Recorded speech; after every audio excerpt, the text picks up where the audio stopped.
Hindi maiwasan ni Princess ang mapangiti habang ang mga mata ay nakatutok sa computer na nasa kanyang teller desk. Wala naman dito ang isip niya kundi kay Lucas. Hindi kasi mawaglit sa kanyang gunita ang mga intimate moments nila kagabi. Magkatabi sila natulog sa kama at magkayakap habang pareho silang walang suot. Hoy, ba't pangiti-ngiti ka dyan? Puna ni Faye na kanina pa pala nakatingin sa kanya. Ang saya-saya mo yata, Mare. Parang may ibig sabihin ng pangiti-ngiti mo yan, Mars, ha? Shh! Huwag kang maingay dyan. Nasa trabaho tayo. Saway niya sa kanyang kaibigan. Parang may naaamoy ako. Pabulong na sabi ni Faye sabay sundot nito sa kanyang tagiliran. Tsaka humagikik ito. Kaya tuloy pinagtitinginan sila ng mga kasamahan nila sa trabaho. Pinandilatan siya ng kanyang kaibigan dahil sa panunokso nito. Buti na lang at tumigil na rin ito. Kung hindi, baka makiusyoso na rin ng iba. Ayaw pa naman niyang magkwento tungkol sa mga personal na bagay. Maya-maya ay tumunog ang kanyang cellphone, kaya agad niyang tinignan sa pag-aakalang galing kay Lucas iyon. Sa nanay niya pala sa probinsya. Binalita lang nito sa kanya na sisimulan na sa makalawa ang pagpapatayo ng kanilang karinderya. Natuwa naman siya dahil sa wakas, hindi na rin maglalabada pa ang kanyang ina. Kahit malit muna sa umpisa, saka na nila ito palalakihin. Kapag marami na silang customers, pero masarap naman magluto ang nanay niya, kaya natitiyak niyang maraming kakain sa kanilang karinderya. Sana nga lang swertehin sila sa negosyo para kahit naman papaano ay makaon sila sa kahirapan. Kung tutuusin naman, kayang-kaya niya ng bigyan ng maginhawang buhay ang kanyang pamilya dahil malaki naman ang pera niya sa bangko. Ngunit mas masarap lasapin ang tagumpay kapag pinaghihirapan kaysa dumating lang kaagad na hindi man lang pinagpapawisan. Panay ang tingin ni Princess sa kanyang orasan. Napakabagal ng takbo ng oras, gayong gustong-gusto niya nang lumabas na ng bangko. Sinabi kasi ni Lucas na susunduin niya ito, kaya gusto niya nang dumating ng alas 5 ng hapon para makita na naman ulit niya ang binata. Mars, okay ka lang ba? Ba't pa yung tingin mo dyan sa relo mo? Wag mong sabihin gusto mo nang umuwi dahil kay Lucas. Nakangiting wika ni Faye. Napakagaling talaga nitong manghula o sadya nga lang talagang kilala siya nito. Kaya gets nito kaagad sa isang tingin pa lang. Uy, in love na siya! Kinikilig na sambit nito. Medyo napalakas ang boses nito kaya rinig na rinig to sa mga kasamahan nilang teller. Siyempre, in love talaga yan si Princess sa asawa niya. Ang gwapo kaya ng husband niya, wika na isang teller. Umiti na lamang siya dahil totoo naman talaga na gwapo ang napangasawa niya, contract husband niya. Besides, napaka-hot pa nito. Parang kinikilig si Princess sa mga iniisip niyang yon.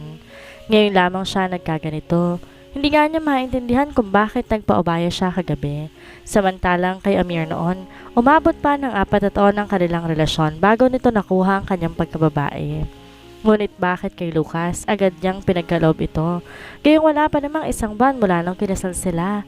Hay, nakakaloka. Usal niya sa kanyang sarili. Tiningnan lang siya ni Faye na makahulugan at pagkatapos gumitito na para bang may ibang ibig sabihin. Tumingin ulit to sa kanyang relo at alas 3 pa ng hapon. May 2 oras pa siyang hihintayin bago ang off niya. Maya-maya tumunog ulit ang cellphone niya. Dali-dali niya tong kinuha sa bag niya dahil baka nanay niya ulit ito at may sasabihin sa kanya tungkol sa kanilang ipapatayong karinderya. Ngunit nang tingnan niya ito, text message pala mula kay Lucas. Hi babe, how are you? Okay ka lang ba? Napangiti siya sa kasitan ng lalaki. Para tuloy siyang teenager na ngayon lang nakakaranas magkaroon ng puppy love. Ngunit, bigla siyang naisip kung ano ba talaga sila ni Lucas. Di naman kasi sinabi nito kung ano ang nararamdaman nito para sa kanya. May nangyari na nga sa kanila, ngunit hindi naman binanggit ng lalaki na may gusto to sa kanya o kung mahal siya nito. Bigla siyang nakaramdam ng di maipaliwanag na kalungkutan. Isang bahagi ng utak niya ang nagsasabing, paano ko nga ba mamahalin ni Lucas kung si Colleen pa rin naman ang laman ng puso nito? Dumating ng oras na kanyang pinakahihintay. Magkasama silang dalawa ni Faye na lumabas sa bangko. Akala niya naghihintay na sa kanya si Lucas dahil sinabi naman nito kanina na mag-aabang ito sa kanya alas 4 pa lang. Mars, bakit wala pa si Lucas? Past 5 na kaya? Hindi naman ugali na ng malit. Wika ni Faye. Nakakapagtaka nga na hanggang ngayon, wala pa ito. Saglit lang Mars ha at tatawagan ko. Subalit hindi niya to makontak. Nakapatay ang cellphone nito kaya bigla siyang kinutuban. Hanggang sa lumipas ng 1 oras, wala pa rin ang lalaki. Mars, umuwi ka na lang muna ng apartment. Mukhang di na talaga sisipot yung Lucas na yun eh. Di rin naman nag-text. Ewan, naiinis na wika niya. Sigurado kang okay ka lang? Tumango siya at pagkatapos, pumara na sila ng taxi. Naunang bumaba si Faye dahil madadaanan lang naman ang apartment nila papuntang Loyola. Bye Mars, ingat ka. Paalam ng kanyang kaibigan. Nang mapag-isa na lamang siya sa loob ng taxi, di niya maiwasang mag-alala sa lalaki. Ngayon lang to hindi nakasipot sa usapan kung kailan hindi na sila nag-aaway, saka naman pumalya to sa pagsundo sa kanya. Pero sa isip niya, baka may valid reason lang kung bakit wala ito. Anyway, malalaman din niya ito kapag nakarating na siya ng mansyon. Nang huminto na ang taxi sa tapat ng bahay, agad na siyang bumaba. Ngunit may napansin siyang nakaparadang puting kotse sa labas ng gate at natitiyak niyang hindi ito kotse ni Lucas o kaya ng mommy niya dahil kung kanila pa yon, edi pinasok na sana yun sa garahe. Maya-maya, pinagbuksan siya ng gate ni Aling Martha. Magandang gabi po ma'am, magalang na batin to. Sinunyapan niya ang kanyang relo at malapit na palang mag-alas 7. Manang, may bisita ba? Kanino yung kotse sa labas? Tanong niya sa mayordoma. Kay Ma'am Colleen po ma'am. Dinala po kasi andito ni Ma'am Lauren eh. Hindi ko alam kung paano magre-react sa sinabi ni Aling Martha. Magkahalong emosyon na nagtatalo sa loob ng puso niya. Kaya pala hindi siya sinundo ng lalaki dahil nandito si Colleen sa pamamahay niya. Biglang bumigat ang paa niya. Halos hindi niya na to maigalaw. Nasaan po sila manang? Tanong niya. Ayaw niyang magpahalata na naiinis siya dahil kung tutuusin, wala naman siyang karapatang mainis o magalit. Wala silang relasyon ni Lucas at anuman ang panlaban niya sa babaeng tayong minamahal ng binata, di ba? Nasa sala po sila, ma'am. Silang tatlo po ni Madam Lauren, mahinang sagot nito. Masama ang loob niya dahil sa kanyang nalaman. Ayaw sana niyang pumasok ngunit nais niyang makapagpalit na ng damit dahil pawis na siya. Kaya bahala na kung makita siya ng matapobreng ina ni Lucas. Oh, nandiyan na pala ang magaling mong asawa, Lucas. Sabi ni Madam Lauren nang makita siya nito. Magandang gabi po, mommy. Magalang na wika niya, tsaka nito binalingan si Colleen. May bisita ka pala, babe. Wika niya habang sinisikap pakalmahin ang sarili kahit na nga gustong-gusto niya nang sapakin ang pagmumukha ng babaeng to. Ngunit tiningnan lang siya ni Lucas na hindi man lang to ngumiti sa kanya. Kaya dumiretso siyang umakyat ng hagdan at nagtuloy-tuloy sa pagpasok sa kwarto. Nang matapos siyang makapagpalit ng damit, siya namang pagpasok ng binata. Matiim tong nakatingin sa kanya at halatang naiinis ito. Buti naman at umuwi ka pa dito, gayong nakikipaglandian ka naman sa ex-boyfriend mong mandaloko. Umpisa nito. Ano na naman ba yung pinagsasasabi mo, Lucas? Wala ka na bang ibang salita na pwedeng sabihin kundi nakikipaglandian ako? At sino naman ang naghatid sa'yo ng chismis na yan? Naiinis niyang sabi. Sino pa nga ba? Kundi ang mismong lalaki mo. Gusto mong malaman? O ayan, basahin mo. Galit na sigaw ni Lucas at itinapon ang cellphone nito sa kama. Buti na lang at hindi ito nasira. Hindi ko alam ang pinagsasabi nitong gagong Amir na to. Hindi kami nagkita at mas lalong di kami nagkasama. At bakit ka naniniwala sa sinabi nitong lalaking to? Eh di sana pinuntan mo ako sa bangko para malaman mo kung talagang wala ako doon. Sa bagay, ba't ka pa naman pupunta doon gayong di mo naman maiwan-iwan dito yung Colleen na yon? Naiinis na talaga siya. Naiirita na siya sa pagmumukha ng ex-girlfriend nito at ng matapobre nitong ina. Dumagdag pa tong gagong lalaki na to sa inis na kanyang nararamdaman. Alam mo, princess, kung di ka pa talaga nakakapag-move on doon sa ex-boyfriend mo, di doon ka sa kanya? Aba, at sino kayang di makapag-move on sa ating dalawa? Hindi ba ikaw? Pinuntahan ka lang ng Colleen na yon, nakalimutan mo ng sunduin ako. Puntahan mo na siya, doon ka sa kanya. Gumaralgal ang boses niya. Pareho silang natahimik. Sandaling nagkatitigan silang dalawa. Maya-maya ay biglang lumapit sa kanyang lalaki at muli na namang inangkin nito ang mga labi niya. Mapusok ang halik na yon, parang may halong galit at paninibugho. Ngunit unti-unting naging banayad at minsan pang pinatunayan ng halik na iyon ang damdaming lumulukob sa kanilang pagkatao. Hindi alam ni Amir kung bakit hindi pa rin niya makalimutan si Princess kahit 3 taon na nakakalipas mula nang sila'y maghiwalay. At kahit alam niyang may asawa na to, ngunit patuloy pa rin niya tong iniisip. Hindi na rin siya masaya kay Amber dahil unang-una hindi naman talaga niya to mahal. Natokso lang siya dahil napakagaling nito sa kama. At dahil aggressive naman siya, kaya tuluyan siyang nagpatianod sa makamundong hangarin ng kanyang katawan. Pero nitong mga nakarang araw, bigla na lang nang naramdaman parang ayaw na niya. Lalo na nung makita niya tong may kasamang ibang lalaki sa bar. Hindi naman siya nagsiselos dahil kilala naman niya kung klaseng babae si Amber. Di rin naman to nakokontento lang sa iisang lalaki. Kaya naisip niya iilan na lang siguro ngayon ang loyal at faithful sa mga partner nila. Speaking of faithfulness, si Princess agad ang sumagi sa kanyang isipan. Love, ba't di ka pa natutulog? Gusto mo pa ba? Wika ni Amber at yumakap to sa kanya. Akala niya natutulog na ito pagkatapos silang magtalik. Biglang pumatong ang babae at hinalik-halikan siya nito sa leeg. Ako, gusto ko love eh. Dagdag na wika nito habang ang isang kamay nito'y gumagapang sa ilalim ng kanyang brief. Matulog na tayo, Amber. Maaga ko bukas sa ospital. Ngunit hindi tumigil ang babae at patuloy nitong hinimasimas ang kanyang alaga. Amber, I said stop it. Medyo naiirita niyang sabi. Saglit na tumigil ang babae at tumingin to sa kanya na para bang nagtataka sa reaksyon niya. Di niya alam kung bakit nawalan na lang siyang bigla ng gana. Ano bang problema mo, Amir? Ilang araw ka nang ganyan na. Napapansin ko parang wala ka ng gana sa akin. Nag-sex tayo kanina pero masyado kang bothered at hindi ko maramdaman ang urge mo. What is wrong with you? Bulyaw ng babae. Amber, ayoko na.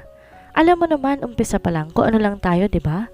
Wala tayong nararamdaman sa isa't isa, maliban na lang sa libog ng ating katawan. Hindi na ako masaya, Amber, so let's stop this. Mariing sabi niya. Okay, fine, Amir. Hindi lang ikaw ang lalaki sa mundo.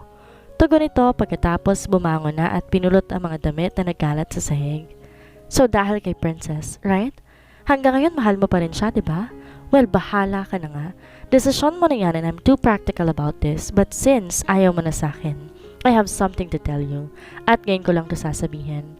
Actually, hindi naman talaga ako attracted sa'yo dahil unang-una na pag-utusan lang ako ng anak ng pamilyang pinagkakautangan namin kaya ako pumayag.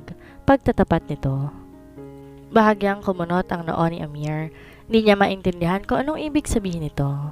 Kilala mo ba ang pangalang Colleen Gonzalez? Yun ang talagang dead na dead sa'yo. Di ba magkaibigan kayo ng college days pero hindi mo siya pinansin dahil nga si Princess ang napagtuunan mo ng atensyon?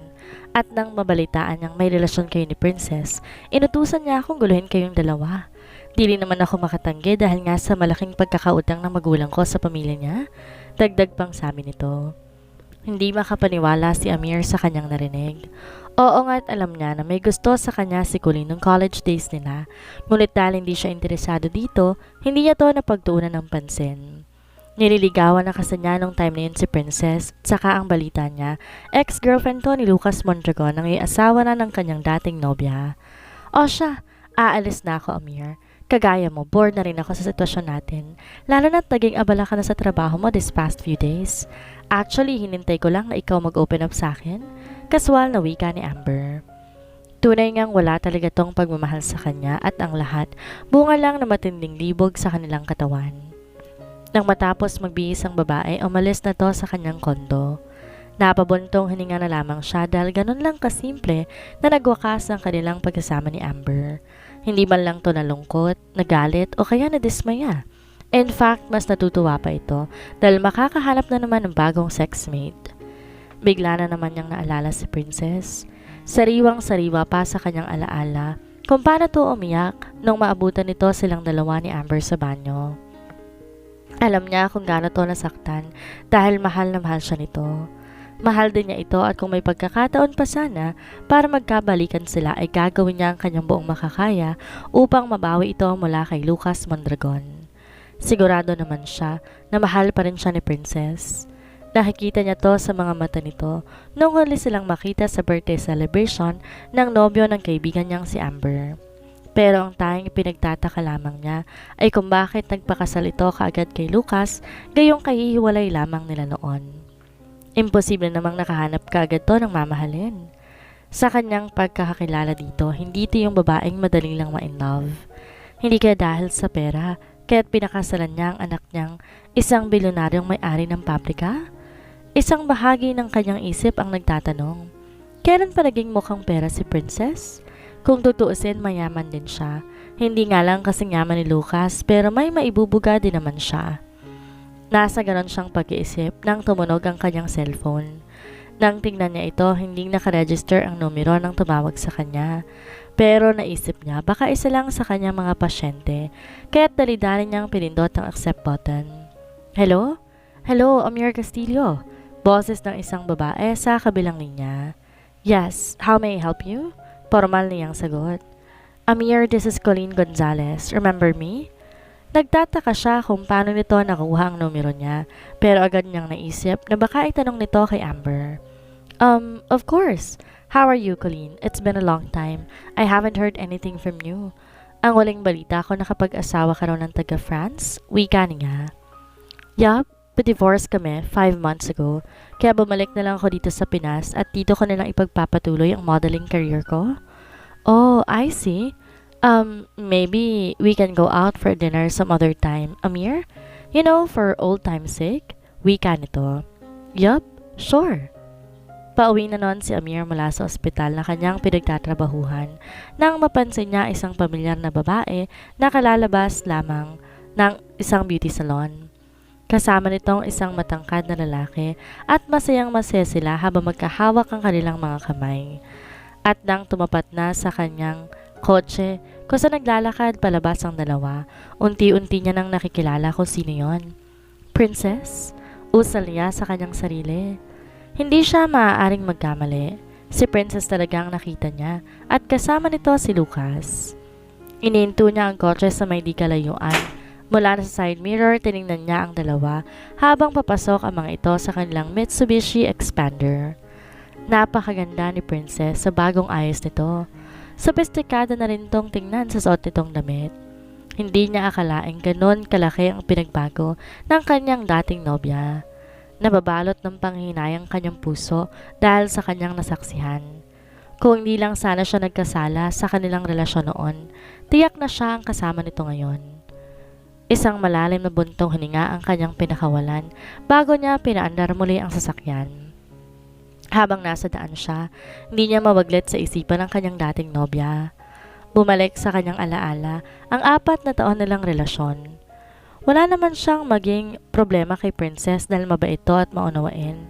Ni minsan hindi ito nagdemand sa kanya at kahit may pagkakataon na hindi siya nakaka-text or nakakatawag dito dahil sa pagiging abala niya sa trabaho. Palagi pa rin siya nitong inuunawa. Siya ang unang lalaki sa buhay nito at masaya siya dun. Ngunit dahil sa pagiging aggressive niya, hindi niya napigilan ang tawag ng laman nung akitin siya ni Amber. At nang pumunta to sa kondo niya, doon nangyari ang di inaasahan sa mismong araw pa talaga ng birthday niya. Di rin naman kasi niya in-expect na sasorpresahin pala siya ni Princess. Inaamin niyang nasasaktan siya nung nakita niyang umiyak ito. Sinubukan niya itong tawagan, ngunit hindi na nito sinasagot ang mga tawag at text niya. Nasa ganon siyang pag-iisip nang biglang nag-ring ang kanyang cellphone. Nang tingnan niya ito, ay ang kaibigan pala niyang si Travis. Yes bro, Anya. Saan ka ngayon bro? Tanong nito. Pauwi na ng kondo. Hangout muna tayo. Bihira ka nang nakakasama sa amin na. Isama mo na lang si Amber. Suggestion nito. Nope, wala na kami bro. Oh, ganun ba? Nagsawa na ba sa kanyang pagkalalaki mo? Sabay tawa ng kanyang kaibigan. Tamang-tama, edi maghahanap tayo ng bago. Dagdag na wika nito. Matapos ng sandaling pag-iisip, ay nagpa-unlock na rin siya ng paanyaya ni Travis. Matagal niya na tong di nakakasama sa mga hangout kasi nag-out of the country ito. Matalik na kaibigan niya ito at kaklase ng college, kaya lang di nakatapos ng pag-aaral dahil biglang naglayas. Nakabuntis kasi ito ng babae at ayaw nitong panagutan kaya nagtago sa ibang bansa. O ano, cool? Tanong ulit nito. Sige, sa dati ba rin bang pinupuntahan natin?